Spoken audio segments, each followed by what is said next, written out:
हम बात कर रहे हैं इफ फंक्शन की। इफ से पहले आपने काउंट इफ, सम इफ इनको देख लिया है। इफ का मतलब आपको समझ में आता है यदि एक कंडीशन बेस्ड कुछ बात हो रही हो। तो इफ एक्चुअल में है क्या, एक लॉजिकल फंक्शन। लॉजिकल मतलब जहां दिमाग लगाने वाली बात आ रही हो, लॉजिक लगाने वाली बात आ रही हो कि किसी कंडीशन के बेसिस पे आप कोई निर्णय ले रहे हो। कंडीशन एक दे दी कि या तो ऐसा हो जाए तो ये करना, और ये ना हो तो कुछ और करना। तो किसी आपके निर्णय लेने का काम करता है एक फंक्शन। एक लॉजिकल फंक्शन है जो किसी कंडीशन या शर्त के बेसिस पे क्या प्रोवाइड करता है, आपको आउटपुट देगा।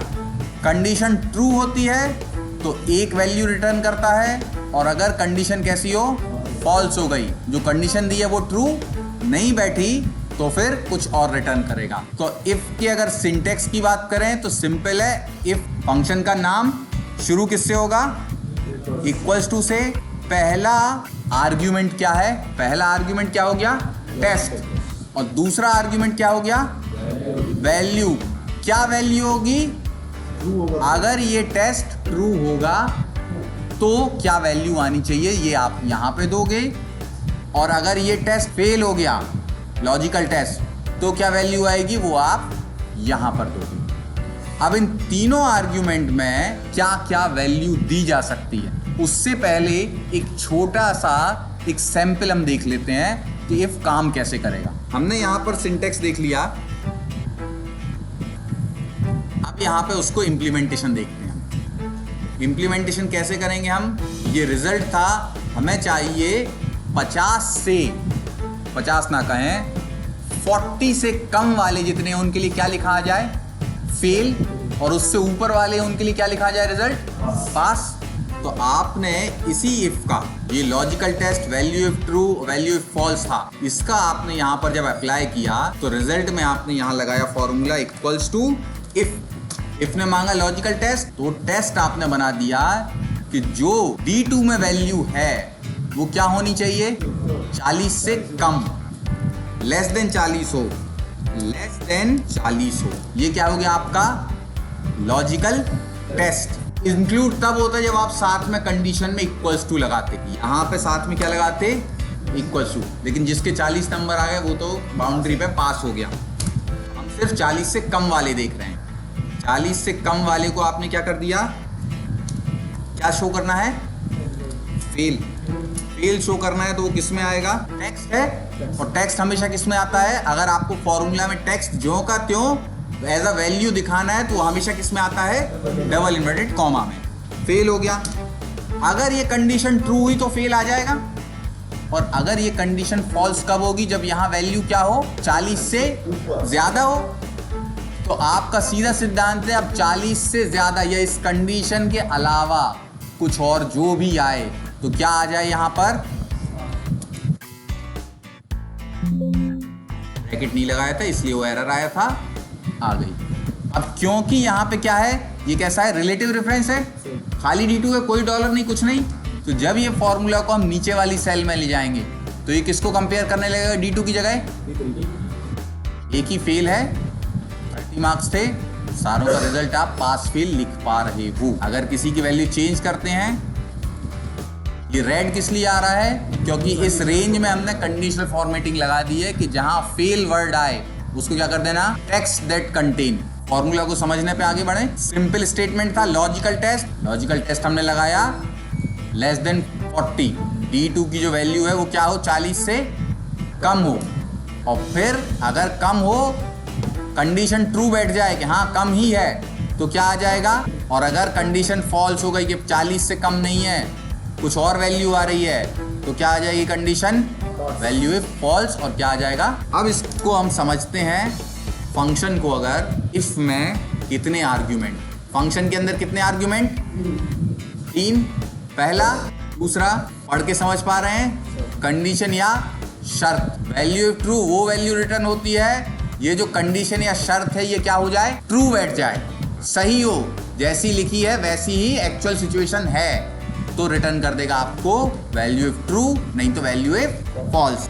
हर आर्ग्यूमेंट के डिस्क्रिप्शन और उसमें वैल्यूज क्या दी जा सकती हैं। कंडीशन या एक्सप्रेशन होता है जो ट्रू हो सकता है या फॉल्स का रिजल्ट देता है। अलाउ क्या क्या होगा, मतलब लॉजिकल टेस्ट आप क्या क्या बना सकते हो। तो लॉजिकल टेस्ट में नंबर, टेक्स्ट, डेट और लॉजिकल ऑपरेटर्स का यूज होता है। इतनी चीजों का यूज करके आप कंडीशन बना सकते हो। अभी जो कंडीशन बनाई थी उसमें हमने क्या क्या यूज किया था, रेफरेंस यूज किया था, कांस्टेंट वैल्यू यूज की थी और एक ऑपरेटर यूज किया था। ऑपरेटर ग्रेटर देन या लेस देन वाला, ये आपका था, ये फॉर्मूला था। क्या यूज किया था कंडीशन में, रेफरेंस, एक ऑपरेटर लेस देन या ग्रेटर देन, और 40 क्या था हमारा, कांस्टेंट वैल्यू थी। तो यहां पर लॉजिकल ऑपरेटर जो जो लगा सकते हो आप, वो क्या क्या है आपके पास, equals to, not equals to, greater than, less than, greater than equals to, और ये ऑपरेटर आप रख सकते हो कंडीशन बनाने के लिए। तो कंडीशन में क्या क्या होगा, दो चीजें दो एंड पर होंगी और बीच में ऑपरेटर। अगर दो चीजों को कंपेयर कर रहे हो, ठीक है, कांस्टेंट से कंपेयर कर रहे हो तो इस तरह से बन जाएगा। एग्जाम्पल के लिए A1 ग्रेटर देन हो किससे, 50 से। ये एक एग्जाम्पल किसका है, कंडीशन का, जो ये अभी आप देख रहे थे लॉजिकल टेस्ट। लॉजिकल टेस्ट में क्या आएगी, कंडीशन। तो लॉजिकल टेस्ट के एग्जाम्पल क्या क्या हो सकते हैं कि भाई किसी सेल रेफरेंस को कंपेयर कर दिया किससे, नंबर से, किसी सेल रेफरेंस को कंपेयर कर दिया टेक्स्ट से, कि बराबर अगर सेल में लिखा आ रहा हो एप्पल तो ट्रू मानना, नहीं तो फॉल्स मानना। Not equals to, not equals to का मतलब क्या हो जाएगा, कंडीशन ये ट्रू कब होगी, जब C1 के अंदर 100 के अलावा कोई और वैल्यू होगी तो कंडीशन क्या मानी जाएगी, ट्रू। नॉट इक्वल्स टू है ना, तो 100 के अलावा कोई और वैल्यू होगी तो क्या मानी जाएगी, ट्रू। इसमें कोई दिक्कत अभी तक कंडीशन में, पहला आर्गुमेंट डिस्कस किया है हमने, कंडीशन मतलब लॉजिकल टेस्ट। लॉजिकल टेस्ट में क्या क्या आ सकता है, रेफरेंस आ सकता है, कांस्टेंट आ सकता है और ऑपरेटर। इन तीनों की मदद से आप टेस्ट बनाते हो। टेस्ट क्या क्या हो सकते हैं, किसी रेफरेंस में रखी हुई वैल्यू 100 से बड़ी है या 100 से कम है, या किसी नंबर से ज्यादा या कम है। इसके अलावा ये नंबर से ज्यादा कम वाला आपका कहाँ काम आता है, रिजल्ट बनाने में, कि भाई टोटल या परसेंटेज को कंपेयर कर लो कि 40 से ज्यादा है तो पास, कम है तो फेल, या फिर सेट, गुड, एक्सीलेंट। ये तो सभी ने सुन रखे हैं, ठीक है ना, सेट, गुड, एक्सीलेंट। इनके लिए 4 लेवल का है, तो इस पे अपन आएंगे कि उन 4 लेवलों को कैसे सेट किया जाए, या ग्रेड कैसे डिफाइन किया जाए कि भाई सामने वाले को A ग्रेड जाएगा, B जाएगा, C जाएगा, इस पे भी आएंगे। अभी आपने सीखा है सिंगल कंडीशन, 40 से ज्यादा तो पास, कम तो फेल। वैल्यू इफ ट्रू में क्या क्या वैल्यू आ सकती है, ये वो आउटपुट है जो जब रिटर्न होता है जब लॉजिकल टेस्ट ट्रू हो। जो लॉजिकल टेस्ट आपने बनाया कि भाई A5 में वैल्यू जो भी हो वो ग्रेटर हो 50 से, तो जब A5 के अंदर 55, 56, 100, 1000, 50 से बड़ी वैल्यू होगी तभी कंडीशन क्या होगी, ट्रू।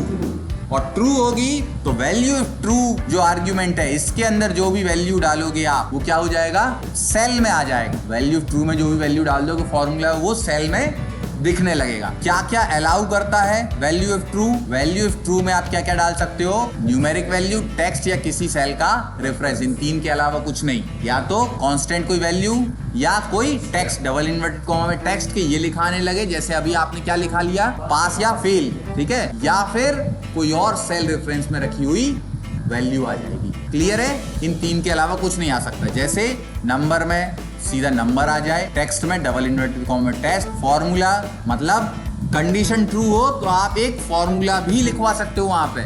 जैसे आपने लिख दिया equals to A plus B, A1 cell और B1 सेल में जो भी लिखा हो उन दोनों का जोड़ होके मिल जाएगा अगर कंडीशन क्या होगी, ट्रू होगी। करके देखेंगे हम। और सेल रेफरेंस कि सीधा सीधा डाल दो, अगर कंडीशन ट्रू हो जाए तो D1 में जो वैल्यू रखी हुई है वो आ जाए। एक चीज वैल्यू फॉल्स में होगी, कोई अंतर नहीं है, 2 ही वैल्यू मिल रही है अभी आपको। कंडीशन सही हो तो ये वैल्यू आ जाए, फॉल्स हो तो दूसरी वैल्यू आ जाए। इसके अलावा भी आपके पास कुछ भी ऑप्शन नहीं है। ये हमने एग्जाम्पल्स दिए हैं, इनको आप वीडियो पॉज करके या ये फाइल आपके पास मिल जाएगी, उसमें से देख के आप समझ सकते हो। इसमें लॉजिकल ऑपरेटर और उनका यूज क्या होता है, कैसे आप यूज कर सकते हो कि भाई cell reference not equals to apple, ये वर्ड ना हो या ये नाम ना हो, उसके बेसिस पे आप देखोगे। ध्यान रखने वाली बात, टेक्स्ट का कंपैरिजन कर रहे हो, मतलब कंडीशन में अगर टेक्स्ट ले रहे हो कि B1 सेल जो यहाँ लिया था ना हमने, B1 को कंपेयर कर रहे थे एप्पल से, तो हमेशा टेक्स्ट को किस में रखेंगे हम? डबल इन्वर्टेड कॉमा में रखेंगे। Case sensitivity, if function case sensitive नहीं होता है, उसको इससे मतलब नहीं है कि B1 में एप्पल जो लिखा है वो कैपिटल में लिखा है या स्मॉल में लिखा है। कैपिटल और स्मॉल वाले उसके लिए एक से होंगे। लॉजिकल टेस्ट, अगर कोई लॉजिकल टेस्ट इनवैलिड है तो रिटर्न क्या करेगा? वैल्यू एरर आ रहा है। अगर वैल्यू एरर आ रहा है तो आप समझ जाइए गड़बड़ कहाँ पर है, लॉजिकल टेस्ट में गड़बड़ जा रही। चलते हैं हम प्रैक्टिकल की तरफ। यहाँ फिर से अगर पास फेल हम लगाना चाहें, क्या लॉजिक लगाना है कि भाई यहाँ की वैल्यू 40 से ज्यादा हो, तो आपको सबसे पहले समझ में आ गया सिनेरियो देख के कि रिजल्ट का पास फेल लाना है और कंडीशन क्या है? 40 से ज्यादा। तो लॉजिकल टेस्ट सबसे पहले आपने क्या समझ लिया, क्या होगा कि इस सेल रेफरेंस में रखी हुई वैल्यू किससे ज्यादा हो? 40 से ज्यादा। किस सेल रेफरेंस में? D2 में। अगर G2 सेल में अगर फॉर्मूला ला रहे हैं तो उस केस में D2 को हम चेक कर रहे हैं। तो इक्वल्स टू फॉर्मूला कौन सा? फंक्शन का नेम, सॉरी फॉर्मूला नहीं, फंक्शन का नेम इफ, और इफ में क्या लगेगा? D2। क्या कंडीशन लगानी है? D2 अगर बड़ा हो तो लगा सकते हो आप, छोटा करके भी लगा सकते हो, दोनों केस में। अगर D2 बड़ा है किससे? कांस्टेंट वैल्यू थी और नंबर था, इसलिए इसको डबल इन्वर्टेड कॉमा की जरूरत नहीं थी। कंडीशन पूरी हो गई, लॉजिकल टेस्ट कंप्लीट। पहला आर्ग्यूमेंट लॉजिकल टेस्ट कंप्लीट। दूसरा, माउस का कर्सर ले जाने पे हाईलाइट कब हो रहा है? जब पहला कंप्लीट हो गया है और आपने प्रॉपर ये कॉमा भी लगा दिया है, तब आपको पता चल रहा है अब आप किस में हो? दूसरे आर्ग्यूमेंट में। अगर कर्सर को भी दूर कर दे तो हाईलाइट कौन सा आर्ग्यूमेंट है? Value of true. तो अब जो कुछ भी लिख रहे हो वो किस आर्ग्यूमेंट के लिए लिख रहे हो? Value of true. अगर ये कंडीशन ट्रू हो गई कि D2 की वैल्यू 40 से बड़ी है तो क्या लिखा आना चाहिए? पास। इस केस में आपको इक्वल्स टू भी चाहिए कि भाई 40 नंबर वाला फेल नहीं हो जाएगा। तो लॉजिकल टेस्ट में क्या लगा दिया? ग्रेटर और इक्वल्स टू दोनों। यहाँ पे क्या आ जाएगा? और नहीं तो मतलब 40 से कम कुछ भी वैल्यू आए। बहुत सिंपल सिंगल स्टेटमेंट का लगा है, तो आपको अप्लाई करना है सब में। तो क्योंकि यहाँ कैसी रेफरेंसिंग यूज की आपने, ये जो रेफरेंस दिया है किस तरह का रेफरेंस है? रिलेटिव है, एब्सोल्यूट है? रिलेटिव है, अपने आप को बदलेगा, तो इसीलिए हमने इसको रिलेटिव रखा है ताकि जब ये फॉर्मूला नीचे जाए तो अब D2 की जगह किसको लेने लगे? रिलेटिवली। यही फायदा एक्सेल का है कि रिलेटिव रेफरेंस की मदद से आप एक फॉर्मूला बनाते हो और उसको सब जगह अप्लाई कर देते हो, रिजल्ट आपको मिले। पास और फेल का रिजल्ट निकाला। एक स्टेप आगे बढ़े, क्या इसमें कोई डाउट है? कोई डाउट नहीं। अगला स्टेप बनता है कि जब आपके पास क्राइटेरिया सिर्फ ट्रू या फॉल्स नहीं हो, उससे ज्यादा हो, वो क्राइटेरिया आपका बन जाता है। मान लीजिए कहीं ग्रेडिंग लिखी हो, ग्रेडिंग क्या हो? आपको ग्रेडिंग लानी है। यहाँ पर मान लीजिए इस सवाल को अभी छोड़ देते हैं, साइड में एक इंसर्ट करते हैं और यहाँ क्या लानी है आपको? ग्रेड लाना है। और ग्रेड के लिए आप क्राइटेरिया क्या तय कर लो? पहले कहीं हम क्राइटेरिया लिख लेते हैं ग्रेड के। मार्क्स स्कोर जो हो उसके बेसिस पर ग्रेड आए। स्कोर कितना हो जाए? Greater than 80, equal and greater than and equal 80। दूसरी कंडीशन क्या है? बिटवीन 60 एंड 80 या 79 अगर ले रहे हो तो आप 79 कर दो क्योंकि वो ऊपर चला गया है, ठीक है, इंक्लूडिंग 79 है। और तीसरा क्राइटेरिया बिलो, इसके लिए क्या ग्रेड आ गया? क्राइटेरिया रख दिया। अब स्टेटमेंट में लगाने के लिए आए, ये वाला जो थोड़ा सा है ना माइंड को घुमाने वाला है, थोड़ा ध्यान रखिएगा। दो तरीके से इसको कर सकते हैं। एक तरीका है आप इफ एस यूज करें और दूसरा तरीका है इफ को इफ के अंदर ही इफ लगाना, नेस्टिंग कहलाता है। अगर हमने लगाया इफ, ठीक है, इफ लगाया और इफ में लॉजिकल टेस्ट किसको देखना है हमें? नंबर को। नंबर किस में है? पहला क्राइटेरिया क्या है? 80 से ज्यादा और 80 के बराबर। तो हमने सीधा लिया ग्रेटर देन और इक्वल्स टू क्या हो जाए? पहला क्राइटेरिया फुलफिल हो रहा है। अगर ये ट्रू हुआ तो क्या आ जाए? ग्रेड। इतने में कोई दिक्कत? कोई दिक्कत नहीं है। इसके बाद आप दूसरा लगा रहे हो, वो क्या है? 60 से 78 तक। 60 से 79 के बीच वो क्राइटेरिया लगेगा। तो अब वो क्राइटेरिया कैसे लगेगा? यहाँ तो क्या चला जाएगा? वैल्यू इफ फॉल्स में जो भी दोगे वो वैल्यू आ जाती है। यही सीखा है हमने।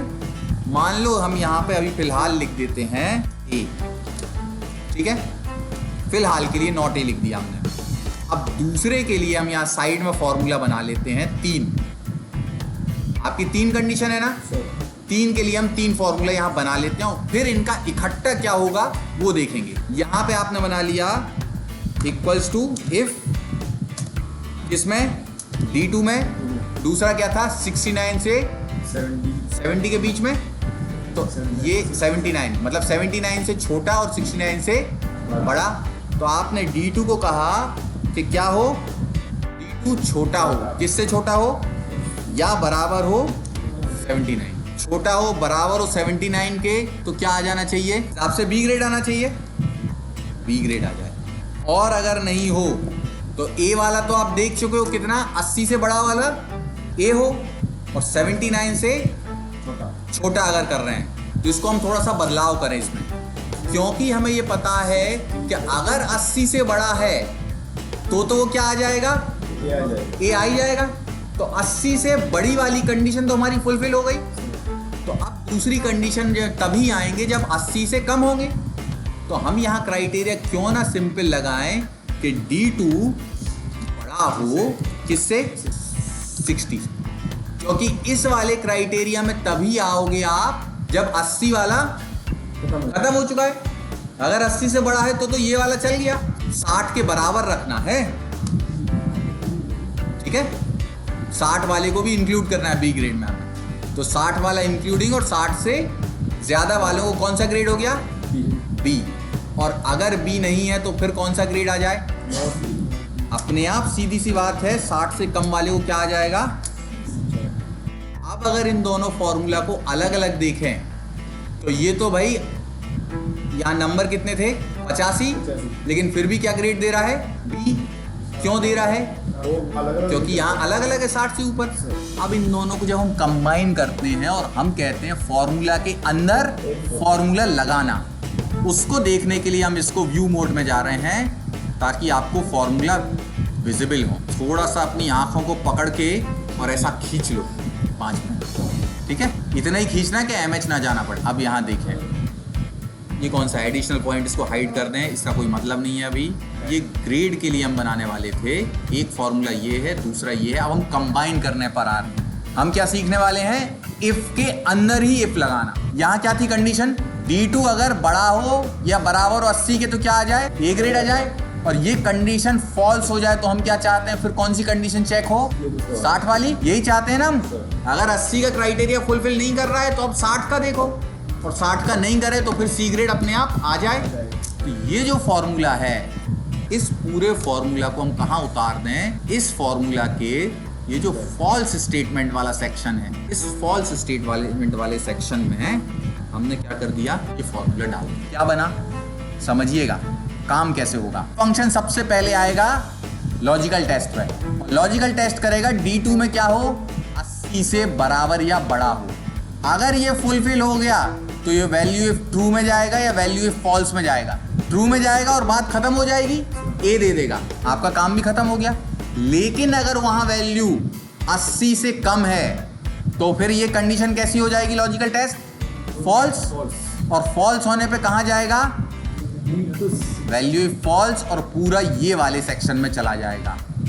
और इस वाले सेक्शन में क्या करेगा, अब नया फॉर्मूला चेक करेगा, नई कंडीशन क्या चेक करेगा, 60 से बड़ा है तो दे दो बी, और नहीं तो क्या कर दो सी। इतना बस काम है। ये आपने क्या किया, फंक्शन के अंदर फंक्शन लगाया, कहाँ पर, वैल्यू इफ फॉल्स में एक और नया इफ रख दिया। इतना रखने पर वो अब ये फॉर्मूला अगर आप ड्रैग कर दोगे सबके लिए काम करेगा और सबका रिजल्ट लाके आएगा। आप अगर इसको बस चेंज कर दो शो फॉर्मूला से, बता दिया हमने, ये ग्रेड अपने आप ए सी बी खुद से डिसाइड करो। क्या किया, फॉर्मूला के अंदर फॉर्मूला। मल्टीपल कंडीशन जब आ जाती है तो अभी कितनी कंडीशन आपने इससे फुलफिल कर ली, 3। 2 इफ स्टेटमेंट एक के अंदर एक लगाने से आप 3 क्राइटेरिया फुलफिल कर पा रहे हो। और इससे बढ़ेंगे तो आपको कितना करना पड़ेगा, फिर आप क्या करोगे, ये वाला इफ का जो फॉल्स है उसमें एक नया इफ लगाओगे। बस ये इफ पे इफ लगाते टाइम में आपको ध्यान रखना है हर इफ का ब्रैकेट स्टार्ट और ब्रैकेट क्लोज खत्म कहाँ हो रहा है। गड़बड़ हो जाती है इन ब्रैकेट की काउंटिंग में। तो जितने इफ लगाए ना आपने एंड में देखेंगे उतने ब्रैकेट होने चाहिए। पहला इफ है एक ब्रैकेट स्टार्ट और एक ब्रैकेट उसका क्लोज, दूसरा इफ उसका एक ब्रैकेट स्टार्ट और एक ब्रैकेट क्लोज। ये आपको ध्यान में देना होगा।